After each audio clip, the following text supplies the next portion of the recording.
Bonjour à tous, la parole est à vous, Clémence Kolwassa Traoré et Denise de la Faciette, ensemble pour le sujet du jour. Réhabilitation du couvert forestier ivoirien. Le ministre des Eaux et Forêts met ses collaborateurs donc devant leurs responsabilités. Laurent Tchagba appelle à travailler dans la cohésion, le rassemblement et la discrétion afin qu'ensemble, ils puissent préserver les ressources naturelles de la Côte d'Ivoire.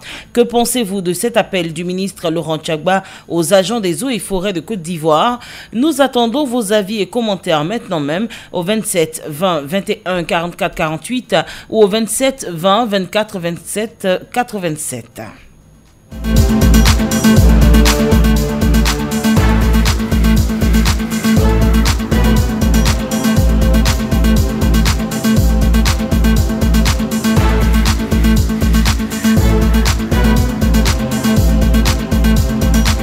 Allez, on démarre avec les avis via la page Facebook de Radio Côte d'Ivoire avant le standard.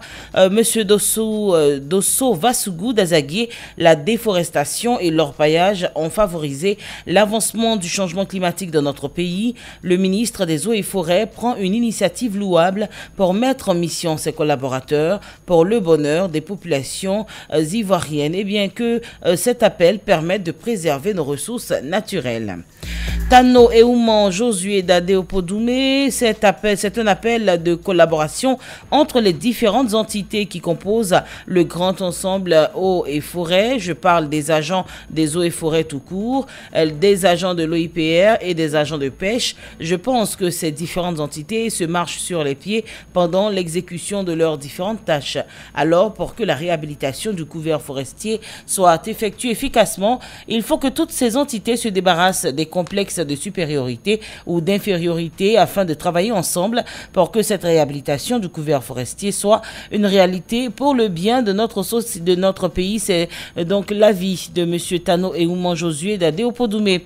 M. Bertin Tola à Brobo, cet appel vient à point nommé.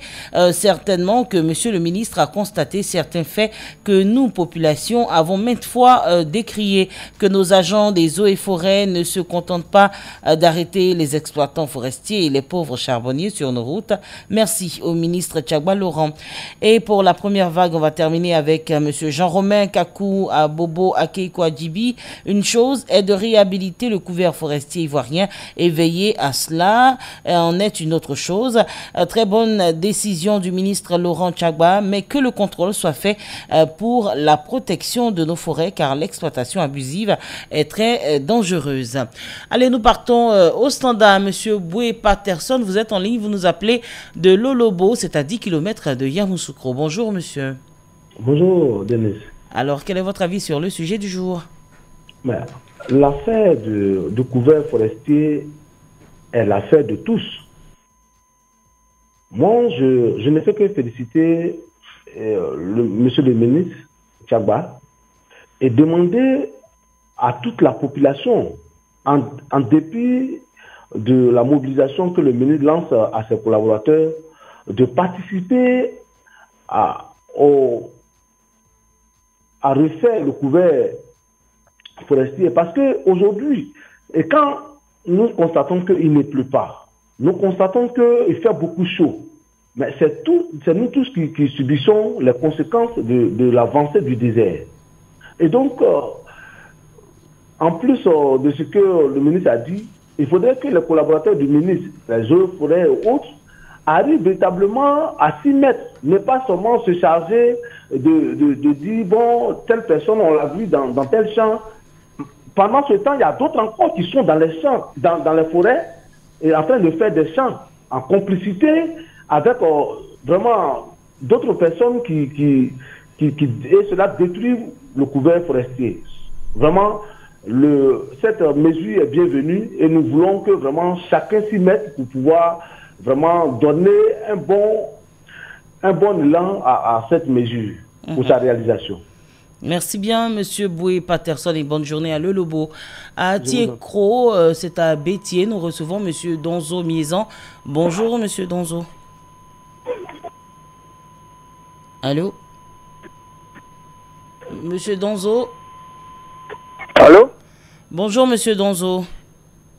Bonjour, Denis de la Faciette. Alors, vous êtes en direct. Que Pour pensez... participer à l'émission. Justement, nous vous donnons la parole. La proposition du ministre est la bienvenue. Mais il y a un truc, je vois un défaut. Parce que nous ne sommes pas loin d'une forêt classée. En autre temps, il y avait une chose, GTZ, qui vérifiait toutes les forêts classées à Tigrou.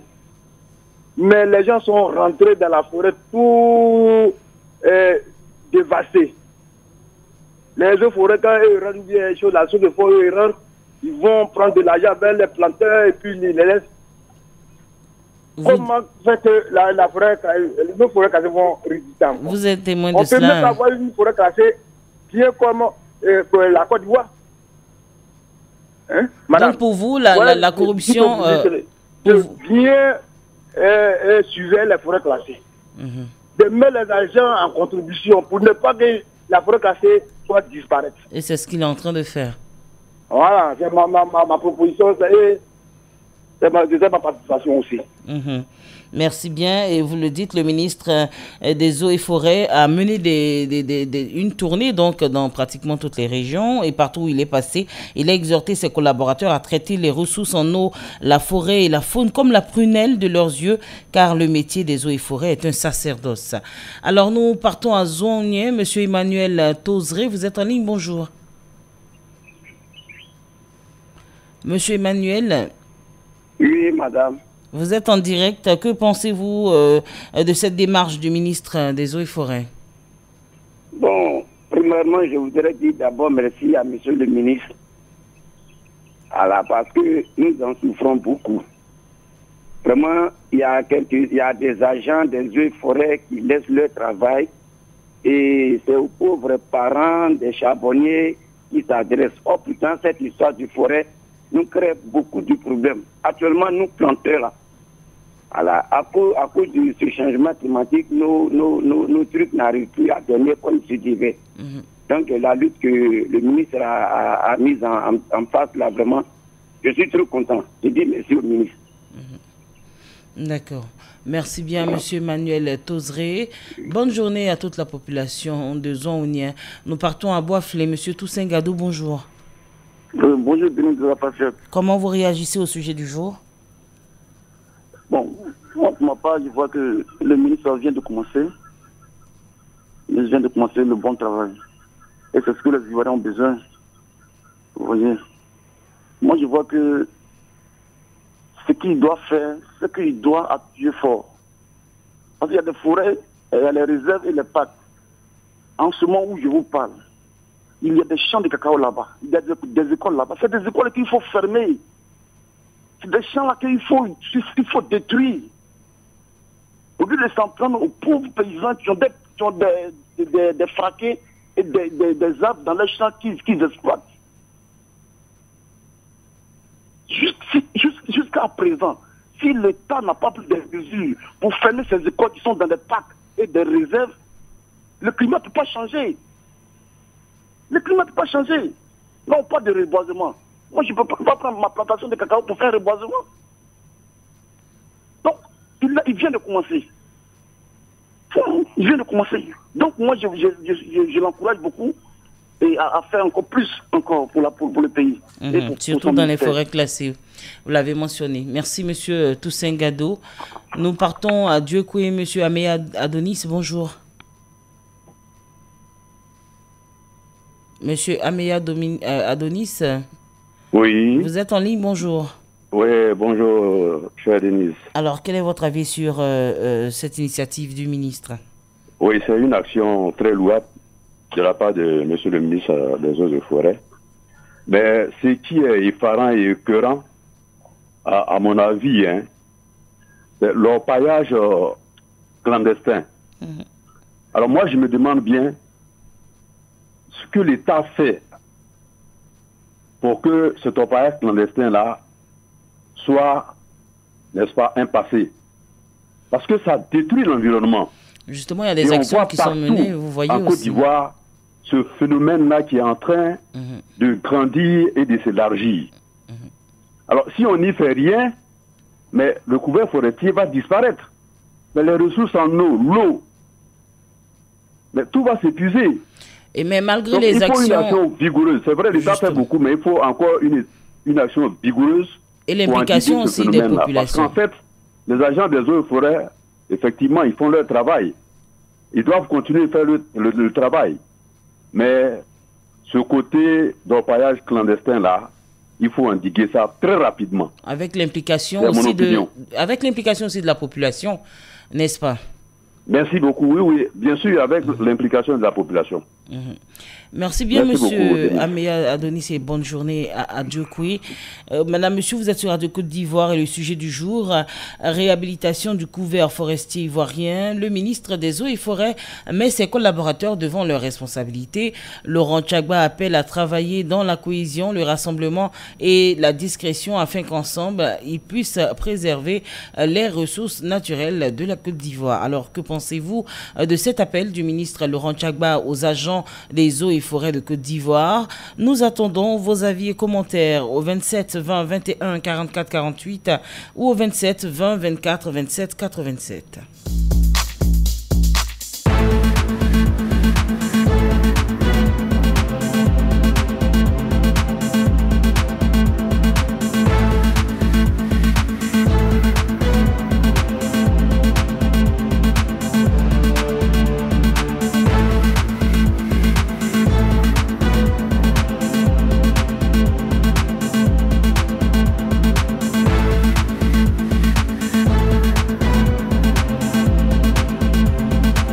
Et voilà, les réactions via la page Facebook continuent. Monsieur J.M. Gouessé, merci beaucoup au ministre de mettre au travail les agents des eaux et forêts. Il faut qu'ils accomplissent avec dévouement leur mission. Il n'est plus besoin de rappeler à tous que notre pays n'a plus de raison d'être encore appelé pays forestier. Il faut bien que tout le monde prenne conscience de la dégradation avancée de la forêt ivoirienne et il n'est jamais trop tard pour mieux faire, pour sauvegarder le peu de forêt qui reste. Nous partons au standard. Monsieur Kragbe Basile, vous nous appelez de Zoukougbe. Bonjour. Merci. Bonjour, madame. Alors, que pensez-vous de cet appel du ministre Laurent Tchagba? C'est vraiment un très bon appel. Mais comme le disait tout à l'heure mon prédécesseur, des écoles qui naissent dans les forêts classées, où l'État achète des enseignants, qu'est-ce qu'on fait avec? C'est ça qui est le problème. On parle de protéger le couvert, mais en même temps, on crée des conditions pour que ce même couvert ne soit pas protégé. Quand on permet qu'il y ait des écoles, quand on permet aux gens d'aller creuser de l'or partout, mais en même temps on dit, on va voir les eaux et forêts, ils ne peuvent pas, ils sont impuissants. La réalité est là. Une école qui est créée, où l'État a mis des enseignants, il n'y a pas une eau et forêt qui va dire de quitter là-bas. Ici, à Zoukougbe, là, à Débouy, c'est déjà rempli, les employés sont là-bas, en train de débasser les forêts, au vu et au sud de tout le monde. L'agent des eaux, il faut débattre ou pas, madame. Donc, je pense que le problème, là, se trouve au niveau de l'État. C'est l'État lui-même qui va régler ça. Vous parlez des villageois, leur contribution. Mais ils vont faire quoi si l'État lui-même utilise ça? Non, il ne faut pas qu'on rejette toute la pierre. Faut pas qu'on rejette toute la pierre aussi à l'État. Faut reconnaître aussi la responsabilité aussi des populations. Je dis qu'il ne faut pas rejeter totalement la pierre à l'État. On leur pas de responsabilité. Effectivement. Ce qui nous tue en Afrique, c'est la pauvreté. Les parents n'ont rien. Donc, à quelqu'un lui proposer 100 000 francs, 200 000 francs pour occuper une partie des terres et 10 francs, c'est le problème. Donc, merci au ministre, mais vraiment, c'est à eux de revoir comment ils doivent gérer ce problème-là en Côte d'Ivoire pour que les forêts là soient établies. Je vous en prie, merci beaucoup, madame. Merci, monsieur Kragwe Basile, qui nous appelait de Zoukougbe. À Didier-Ville, nous retrouvons monsieur Kouakou Kwame, bonjour. Bonjour, madame. Votre avis? Vraiment, je dis merci pour l'émission. Vous savez, le problème des eaux et forêts, ce n'est pas un problème qui date d'aujourd'hui. Voyez-vous, pour toute la Côte d'Ivoire, vous allez constater qu'il n'y a seulement que 3000 agents des eaux et forêts sur toute l'étendue du territoire. Et Et ces 3000 agents sont répartis dans des différents services. Voilà l'OIPI, donc l'OIPI, il y a l'assaut des ports, il y a l'administration centrale. Mais pour 3000 agents, est-ce que vous pensez que 3000 agents peuvent protéger toute la forêt ivoirienne? Ça, c'est difficile. Donc, l'État, apparemment, je constate que l'État ne prend pas au sérieux cette affaire de recrutement au niveau des eaux et forêts. Ne le dites pas, donc, ne le dites pas. L'État ne peut pas rester insensible à cette question. Je le dis, depuis combien d'années le ministère des eaux et forêts existe? Mais pour toute la Côte d'Ivoire, 3000 agents ne peuvent pas couvrir le territoire ivoirien. Donc vous souhaitez qu'il y ait, vous souhaitez que le nombre... Mais en réalité, les agents, ils souffrent dans leur travail. Non seulement ils n'ont même pas de matériel pour travailler. Aujourd'hui, un agent des eaux et forêts ou dans les de ses fonctions a un problème avec un villageois. Et le villageois, malgré la raison de l'agent, le villageois, quand les choses vont à la justice, on pénalise l'agent. C'est-à-dire qu'il travaille avec la peur. Donc il faut que l'État leur donne les moyens, l'État les soutienne dans l'exercice de leur fonction pour que le travail puisse vraiment être bien fait. Et si possible... Vous voyez que tout ce que les gens sont en train de dire là, rien ne pourra aboutir. La forêt ne peut pas être protégée. Et si possible, agrandir, accroître plutôt. Pourquoi on le dise?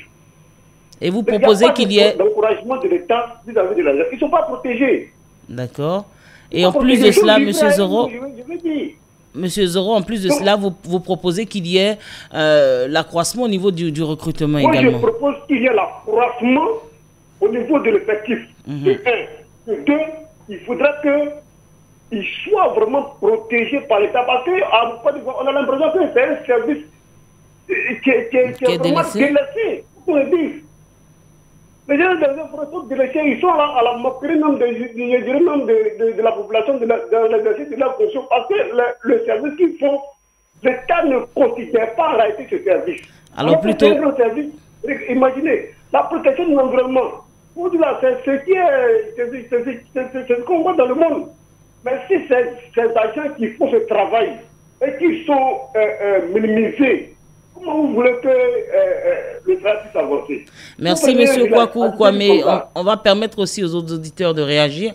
On a bien noté vos propositions. Merci. C'était plutôt M. Kwaku Kwame qui nous appelait de Didier. Et on retrouve maintenant M. Zorobi Delmas qui nous appelle d'Oumé. Bonjour, M. Zorobi. Oui, bonjour de la FAT. On vous écoute. Bonjour de la FAT.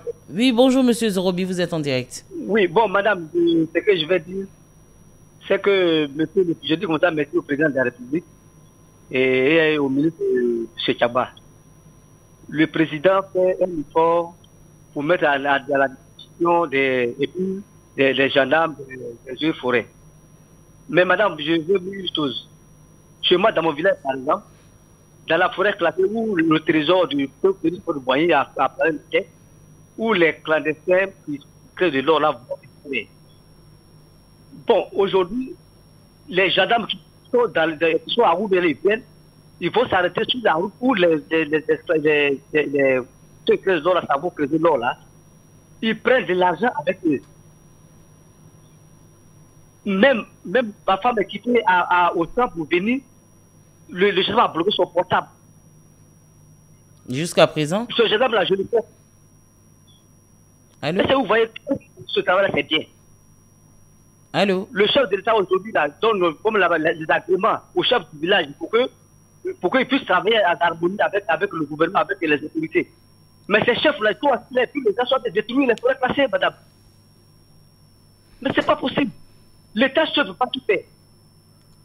L'État ne peut pas tout faire. Si nous voulons bien que la Côte d'Ivoire avance, il faudra nous tous nous adhérons. Nous aidons l'État. Donc c'est ma position ce matin. Merci. Monsieur Zorobi Delmas pour votre contribution. Bonne journée à Oumé.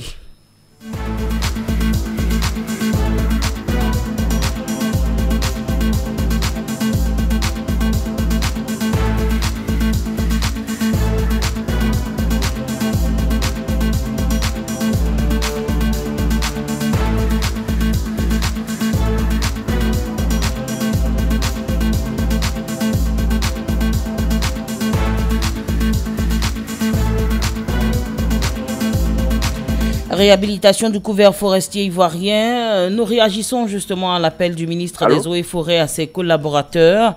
Nous prenons quelques réactions via la page Facebook avant donc notre dernier intervenant par le Standard. Steve Boko nous dit ceci: cet appel est très louable et est à encourager car la forêt est très importante pour l'économie. Donc soutenons le ministre dans cette action en vue d'obtenir un meilleur écosystème. Monsieur Bosson Asseremi à Yopougontois Rouge, l'appel du ministre Laurent Tchagba est le bienvenu. Les agents des eaux et forêts ont désormais une grande responsabilité et cette responsabilité devrait être partagée avec tous les chefs de village. Et puis pour terminer, monsieur Roger Nyanzou de Bafia Sud Comoé, tout est une question de bonne foi de la population, des agents des eaux et forêts et surtout des exploitants forestiers. Le couvert forestier doit être considéré comme un combat national. Chacun à son niveau doit jouer sa partition. Le résultat de ce projet est beaucoup plus une synergie collective qu'individuelle. Alors nous prenons monsieur Jules Quadio qui nous appelle de Kononfla. Bonjour. Monsieur Jules Quadio. Oui. Bonjour, vous êtes en direct. Bonjour madame. Oui, vous êtes en direct. Le ministre, on l'a dit. Bonjour madame. Alors, le ministre des Eaux et Forêts a lancé cet appel. Comment vous réagissez? Ok, bon, vraiment ce qui concerne le recouvert forestier, bon, je voudrais vraiment faire une proposition. Allez-y. Bon, il y a des villageois qui ont des plantations de bois. Si on pouvait cela, si l'État pouvait les encourager, cela même motiverait toute la population à avoir des plantations de bois. Et cela même allait participer au recouvert forestier. Exemple, moi-même qui vous parle là, il y a des 4 hectares de tech, mais je ne gagne rien. À ce moment, l'ambition même que sur ma tête, de ma tête, je veux de tout ça pour créer une plantation de cacao, là pour pouvoir nourrir ma famille. Bon, on ne gagne rien. C'est ça le problème aussi. Donc vous souhaitez des mesures d'accompagnement justement pour vous qui avez ce genre je veux dire, d'espace de bois pour pouvoir protéger la forêt. Il faudrait une contribution, c'est ça? Voilà, il faudrait une contribution de l'État. Parce que bon, un champ de tech, pour pouvoir bénéficier, il faut 25 ans, il faut 30 ans. Bon, 30 ans, qu'est-ce que tu prends pour nourrir ta famille? Donc si l'État pouvait nous encourager un peu, en nous donnant quelques subventions, bon vraiment, ça motiverait même les autres populations à créer des plantations de tech, d'autres bois d'essence. Donc voilà un peu ma contribution.